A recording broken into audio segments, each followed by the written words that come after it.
Hi, I'm Vicente Pinho, and welcome to another Art Talk. Grab your sketchbook, grab your coffee, grab your pencil, sharpen it, and let's go. Today, I want to talk about something that burdens us artists, as people, everywhere we go, and with everything we do. It's part of human nature, and it's part of the things that we have to deal with on our day to day. It's very hard to do what you want. It's very hard to just focus and do what you know you need to do. It's very hard to stick to a plan. It's very hard to just not care about anything else in the world and do what you know must be done. And for us artists, this is a heightened burden because, especially in our formative years, I believe, because there's no one else valuing the time you put into the things you do. No one. And no one should. That's kind of the part of the talk that I wanted to focus on today.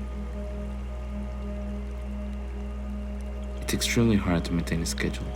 I've been using for quite some years now. I've tried some different apps, but it doesn't really work for me. I've tried a paper calendar, an agenda, a notebook, but bullet point sketchbooks and notebooks, and none of them really work wonderfully for me. I tried printing out calendars and doing it like that, but it doesn't really work for me either. And lately, and for the last few years, after trying Time Tree and Quello, I think that's the name, I've reverted to the default one, Google Calendar. It's not sponsored, as if I would ever be sponsored by Google. But yeah, I use it all the time. My girlfriend does too. I think it's great. I think it's great that we can link our Gmail accounts and have both of our schedules able to be toggled on and toggled off for us to know when we can be together and try to organize our time that way. And I think it works wonderfully. It's also very hard when you do plan your day to not be too precious about it and go crazy when it doesn't go the way you plan, because it won't. Most times it won't, because you plan to go have a coffee with your friend from 4:30 to 5:30. You're already setting an hour for that coffee because you know your friend talks a lot, and well, he's on a worse day than you thought, and you extend for 2 hours. Or you plan to make dinner and eat in around half an hour so that you can go finish in college work afterwards, and you can't because you were too tired. You took too long to make dinner. You had to sit down for a while, and it just didn't work. You were planning on leaving your house by 7:30 in the morning, but it took you a little longer to get out of the bed, and so your whole day is like 15 minutes late. If only that. And this is very hard. And it's very hard because all of us have the notion that we have to value our time. All of us have the notion that we are the only ones that will value our time, because no one else will. And I don't think people have to worry about that, because I think people have to worry about their own time, and I don't think they do it because they're mean or inconsiderate either. They might be, Sometimes they are. Most times I don't think so. Most times I think people just enjoy spending time with you. Maybe that's my experience. And they enjoy taking some of your time, or don't realize that they're taking too much of your time when they are in need of some more attention, or when they are in need of some more conversation, some more quality time with you. Sometimes people just need and have other priorities for the day. Sometimes they planned their own day and they didn't tell you about it. And you were in the plans and you didn't know. And so you didn't plan accordingly. I don't think most people plan their days. I think it's a growing thing. I think more people are doing it. And I think that's a good thing for the most part. I don't think most people do it. And the part of me doesn't want to. There's a huge part of me that enjoys the exponential side of life, you know? Not exponential, that's not the word. The impulsive side of life. That enjoys feeling like I want to draw right now and grabbing a sketchbook or my iPad and start drawing. Feeling like I want to go for a walk and just putting on some sneakers and going for a walk. Feeling like I want to go have coffee with my friends and just doing it. There's a part of me that wants that life to be possible, but there's another more conscientious part of me that doesn't allow me to do that at all sometimes. You have to be protective of your time because no one else will protect it. You have to learn how to set boundaries. You have to learn how to stick to your schedule. You have to learn how to, especially when you have too much free time. But it's hard.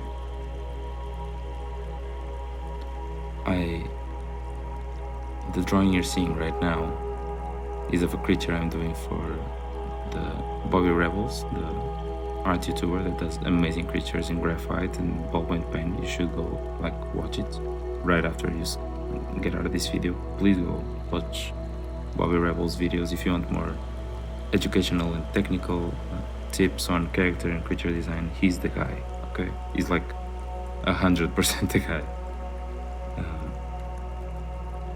And I am part of his Discord server, and I have been trying to attend for this the second month that I've been trying to attend to his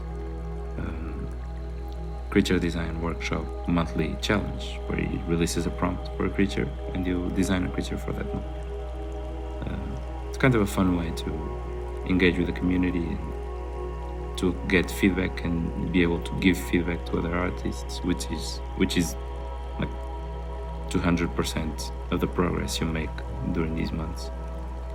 And you also get to challenge yourself and think about creature design specifically in ways you haven't before.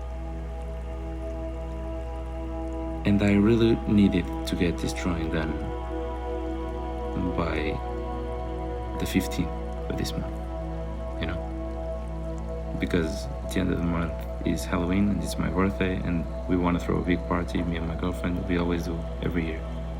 And because my birthday is around Halloween and we enjoy mixing the two of them together, and I have a D&D session to plan and to prepare for my friends, and my schedule will be packed. I am starting the internship. I'm actually recording this in the first day of my internship, and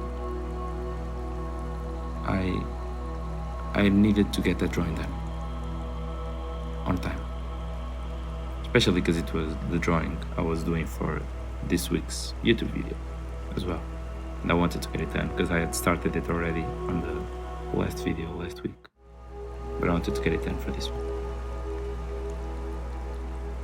And it's very hard when you know you have such a big window of time until the deadline of a project. which is like on the end of the month, I believe. I think the challenge usually opens around the 25th, and then it stays open like for 5 days. So, and it's very hard when you have that big of a window to not facilitate on the way you use your time. Like, if I don't do it today, I'll do it tomorrow. It's okay. But I needed to do it today. I needed to record the audio for this week's YouTube video today. I just needed to. Just mandatory. Otherwise, I might not be able to do it at all this week. You know? But it's hard.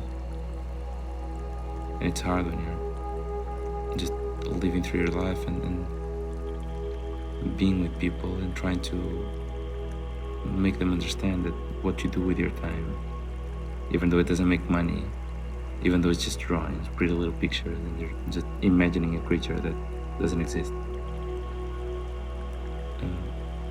It's hard to make them understand how valuable it is to you and how important it is to you to finish that painting today. Honestly, no, scrap that. It's not important for them to understand it. It's important for them to respect.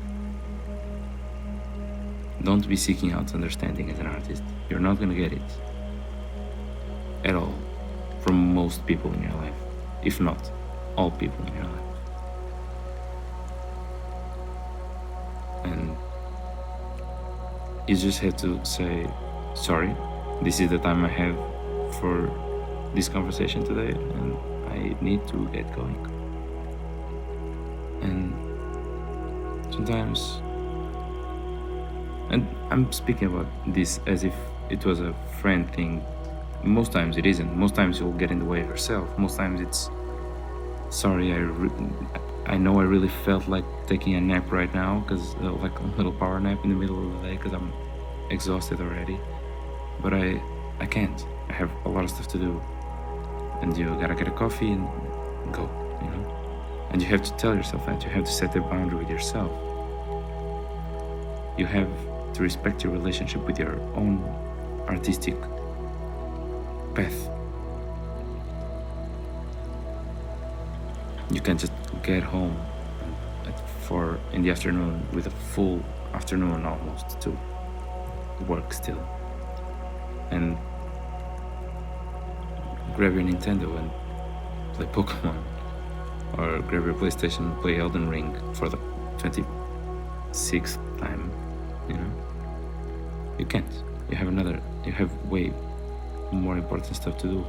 Doesn't mean that can happen always, but it has to be on its own structured time. Because we are adults now. And to be an artist, you have to behave like one, because no one in the world is becoming an artist on pure luck alone. Nowadays, more than ever, if you want to be a fine artist, the conceptual side of stuff is also important, but you have to give yourself time for that too. Like, the conceptual side is more and more important than the technical side. Definitely, it has been for like the last century if you speak historically about art, but that does not mean it's easier. It does not mean it requires less time. I honestly do believe being a fine artist today is one of the hardest things you can do, because in order to have original and groundbreaking concepts, groundbreaking ideas, groundbreaking thoughts, you have to give yourself time to think. And it's so hard, one, to make money as a fine artist, two, to have a stable enough life where you're not working yourself to the bone, and have time to think, to just think, to just create, to just make, to get your hands dirty and do the work. You have to have time to stop as an artist. And the world today is not prepared to hear anyone say that or fight for it. I have to be able to say to myself when I want to binge on YouTube videos from Jacksepticeye or Adam Duff or Bobby Rebels. I have to be able to know when the time is calling for that and when it's not, and I have to be able to set that boundary. I have to be able to do that. Do what I must. I'm sorry for the cars outside. I have to be able to do all of that. And the easiest way to do all of this is to, one, know why you're making art. If you know why you must do it.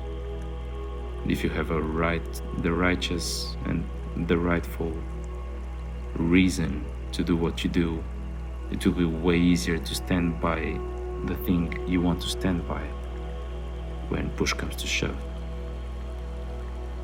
When your own impulse and procrastination tries to get in the way, when other people try to get in the way, whether they want to or not, their intentions don't really matter. They're taking away your time to do other stuff.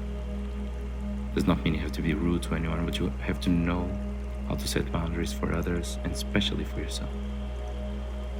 Especially for yourself. And you have to be completely obsessed with making art. Have to be completely obsessed with doing what you do. There was a video I'm gonna try to edit to the card, like I did on the last one. I'm gonna try to edit to the cards up there. There was a video I saw not too long ago of how you have to romanticize and become obsessed with the way with your own art, with your own process of creation, with the idea of being an artist and of doing the work. Steven Zapata talks all the time how you don't have to do anything that you don't want to, that you don't enjoy. He enjoyed the whole part of the process of becoming an artist, the whole part of studying form and anatomy, and you have to enjoy it. You have to be obsessed. You have to be thinking about it the whole time, every day. In the middle of a conversation, when you zone out, you better be zoning out about art. That's the point. If you're obsessed with it, even if the day gets in the way, even if your schedule is not exactly how you want it, you will be able to, in any small corner of time that you have, every small nook of time you have in a day, you'll be able to grab a pencil and draw. And I don't know if this is a wonderful idea if you're a professional working, but if you're a professional, you also have the time set out for you to do that. But when you're a student, when you're trying to better yourself, artistically speaking, this is mandatory. This is necessary. Know what you're working towards. Know why you're working towards it. And love the process. Absolutely love it. Don't overstudy anatomy and gesture drawing and life drawing and form and shading and texturing. Do it in your own pace, to your own liking. As long as you're drawing, you're probably gonna grow. Little by little, every day.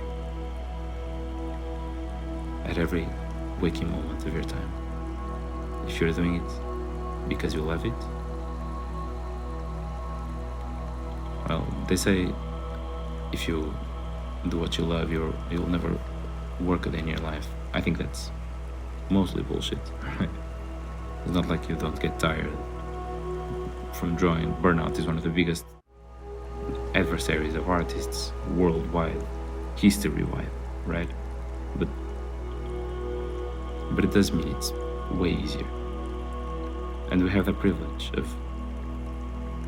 of having the courage to follow what we want, follow what we enjoy doing. So I think that's it.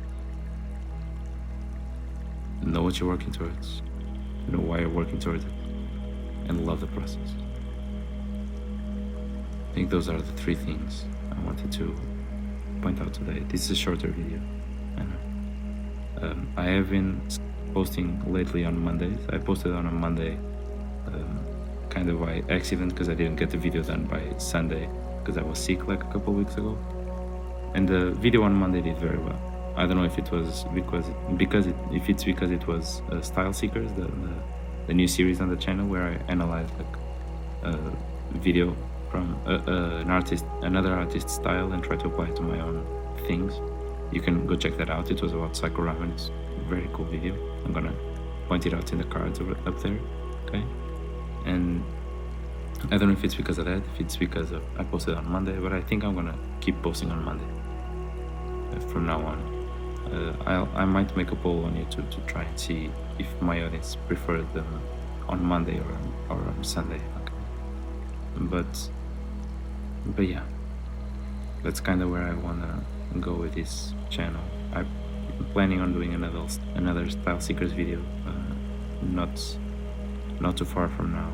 I wanted to do it about Bobby Rebels, the artist I spoke about today too.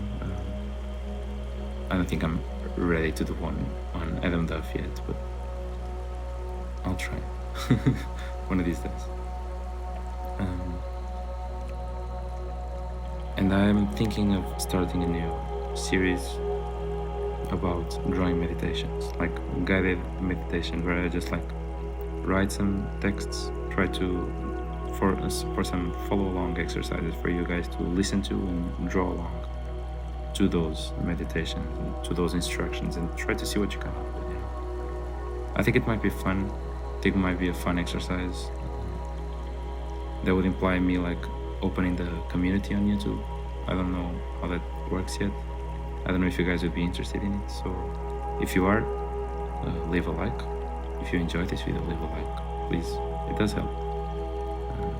It does help to let me know which parts and what type of content you enjoy watching. And the comments help too, for you to clarify those, you know. So if you would like any of those, and if you have artists for me to check out, to suggest to do a Style Seekers series on, please comment them down below as well. I'll be glad to oblige, you know. It's always fun to do those. So yeah, today is a shorter video, but I wanted to keep it short and sweet about this topic. I don't want to elongate myself too much. So yeah, thank you for watching, and I'll see you next week. Keep drawing.